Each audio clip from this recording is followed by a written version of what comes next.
Hello friends, कैसे हैं आप सभी।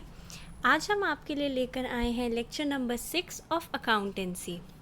अब कल हमने जो पढ़ा था, कल हमने ख़त्म किया था जर्नल वैसे एक टॉपिक ऐसा है जो अकाउंटेंसी में नेवर एंडिंग है। वो हमारा through out class 11th, class 12th, graduation सब में चलता रहेगा। लेकिन फॉर द टाइम बीइंग हमें अपना सिलेबस ख़त्म करना है, तो इसीलिए जितना बेसिक था वो मैंने आपको करा दिया। बाकी जैसे जैसे हम आगे करेंगे वैसे वैसे जर्नल की और एंट्रीज़ भी आपके साथ मैं डिस्कस करती रहूँगी, जिससे आपको कॉन्सेप्ट्स में और क्लैरिटी आती जाए। चलिए फ्रेंड्स, आज की क्लास शुरू करते हैं। आज हम शुरू करेंगे लेजर। लेजर क्या है? लेजर हमारा बनता है जर्नल के बाद। अब देखिए, यहाँ आपको याद आएगा जो हमने डिस्कस किया था प्रोसेस ऑफ अकाउंटिंग। उसमें जर्नल में हमने रिकॉर्ड किया था, फिर लेजर में हमने किया था क्लासिफिकेशन। अब क्लासिफिकेशन कैसे करेंगे? चलिए, उससे पहले एक बहुत इम्पॉर्टेंट कंसेप्ट है, वो हम सीखते हैं। वो है हमारा अकाउंटिंग इक्वेशन। अब देखिए, अकाउंटिंग इक्वेशन क्या है? अकाउंटिंग इक्वेशन है हमारी A is equal to L plus C। अब A है हमारा असेट्स, L है हमारा लायबिलिटी और C है हमारा capital. Assets, liabilities, capital. Assets हमारी क्या होती हैं? असेट्स हमारे होते हैं रिसोर्सेज। अब जब हमारी असेट्स इंक्रीज़ हुई तो हम उसे कर देते हैं डेबिट। ठीक है फ्रेंड्स। अब देखिए, यहाँ पे है लायबिलिटीज़ प्लस कैपिटल। लायबिलिटीज़ थी हमारी ऑब्लिगेशंस, जो है हमारा बोझ जो हमें पे करना है। तो वो अगर इंक्रीज़ होता था तो हम करते थे क्रेडिट, LIC। अब यहाँ पे कैपिटल क्यों है? बिजनेस एंटिटी कॉन्सेप्ट जो मैंने आपको बताया था, उसके हिसाब से बिजनेस और बिजनेसमैन की आइडेंटिटी है सेपरेट। तो जो कैपिटल बिजनेसमैन बिजनेस में लेकर आता है, वो बिजनेस के लिए होती है लायबिलिटी, कि बिजनेस को वो कैपिटल बिजनेसमैन को रिटर्न करना है। तो इसीलिए ये हो गई लायबिलिटी। तो इसका भी हो गया हमारा क्रेडिट बैलेंस। तो देखिए, अब असेट्स का इंक्रीज़ तो डेबिट, लायबिलिटीज़ और कैपिटल का इंक्रीज़ तो वो हो गया क्रेडिट। तो इससे हमारी इक्वेशन जो बन के आई वो बनी debit is equal to credit. ये बहुत इम्पॉर्टेंट है लेजर के लिए, इसको याद रखिएगा। Debit is equal to credit. अब देखिए, यहाँ एक लाइन लिखी है, assets of a business are always equal to sum of liabilities and capital। तो assets मतलब debit, always equal to sum of liabilities and capital जो है क्रेडिट। तो debit is equal to credit. अब हमारे assets होते क्या क्या हैं? हमारे assets होते हैं बिल्डिंग, इन्वेस्टमेंट, फर्नीचर, पेटेंट्स क्या होते हैं? मान लीजिए आपने कोई डिज़ाइन तैयार किया। सपोज़ कोका कोला कंपनी है, वो अपनी जो कोल्ड ड्रिंक बनाती है उसका एक फॉर्मूला है, उस फॉर्मूले पे ही वो अर्न करती है। अब अगर कोई वो फॉर्मूला चुरा लेगा तो उसका तो नुकसान हो जाएगा, अगर वो चोरी हो गया तो उसका हो जाएगा नुकसान।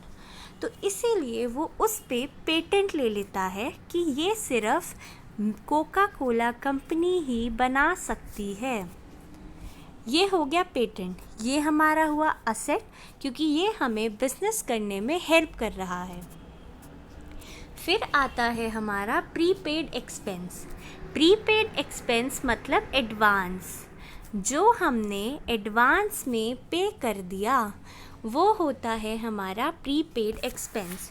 फिर आता है कैश इन हैंड, जो कैश हमारे पास जो पैसा कैश की फॉर्म में पड़ा है उसे कहते हैं कैश इन हैंड।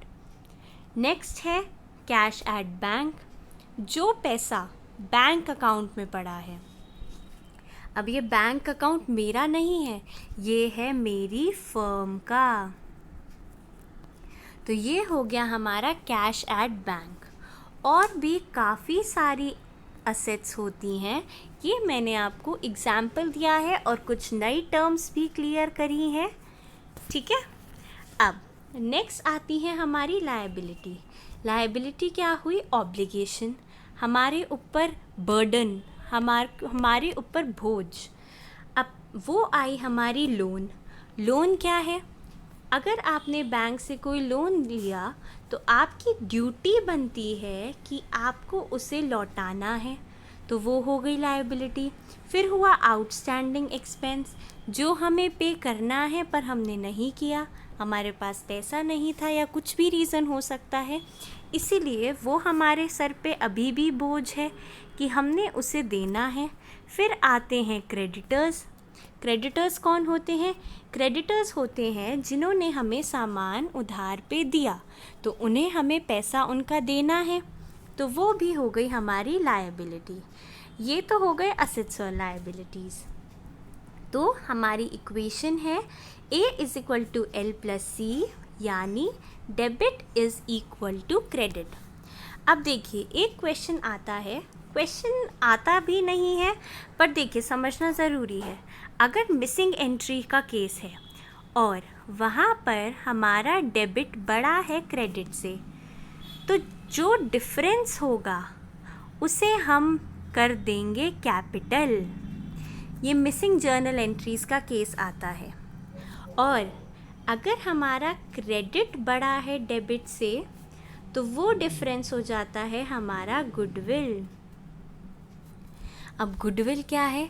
गुडविल है हमारी, देखिए जैसे अगर आपकी कोई कंपनी है या आपका कोई ब्रांड है, उसे आप मार्केट में बेचने जाते हैं, बेचने मतलब बिजनेस ही बेचने जाते हैं, तो जितनी आपकी असेट्स है उतना तो अमाउंट आपको हर कोई देगा, लेकिन उससे ऊपर कौन कितना देने को रेडी होगा उसे हम कहते हैं गुडविल।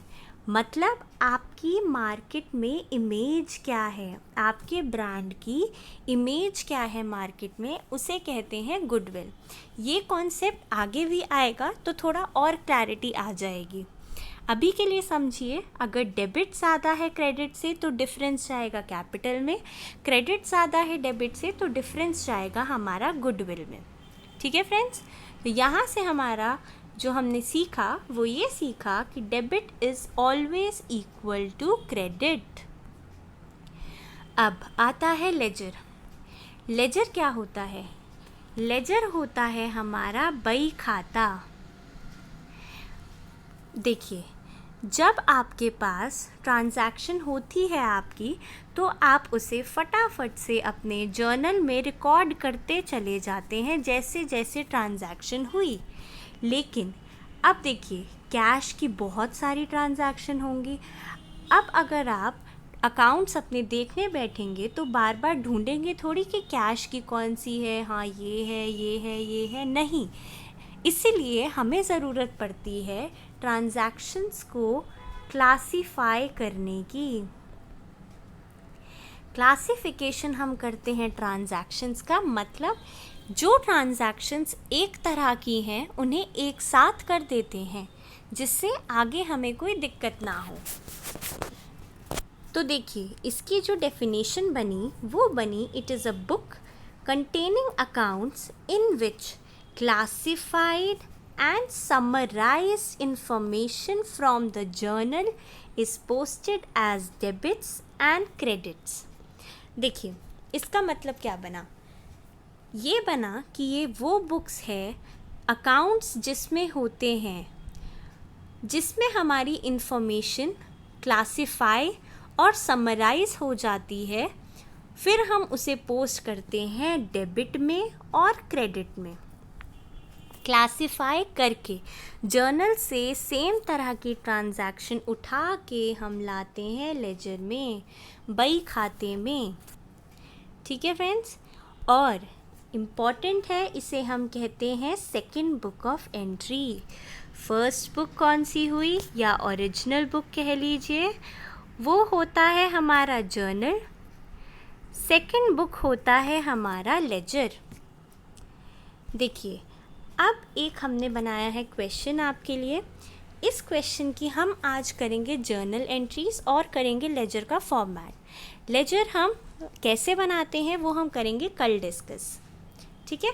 देखिए, अब क्वेश्चन है हमारा, जनवरी 1 की transaction started business with cash ₹1 lakh. ये हम एंट्रीज पहले भी कर चुके हैं, रिवीजन भी हो जाएगा आपका। देखिए, एंट्री बनी हमारी cash account debit to capital account, मतलब कैश है हमारा असेट, जो हुआ हमारा इंक्रीज, तो increase in asset is to be debited. Capital है बिजनेस के लिए लायबिलिटी, लायबिलिटी भी यहाँ हुई इंक्रीज, तो वो हो गया LIC से क्रेडिट। या फिर asset real account, debit what comes in, cash आया तो हमने उसको कर दिया debit with the amount 1 lakh. Next entry देखते हैं।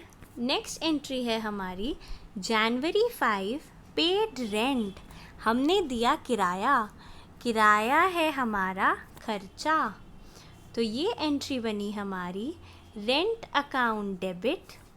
रेंट डेबिट क्यों किया, क्योंकि ये है नॉमिनल, नॉमिनल में debit all expenses and losses, तो रेंट हो गया डेबिट।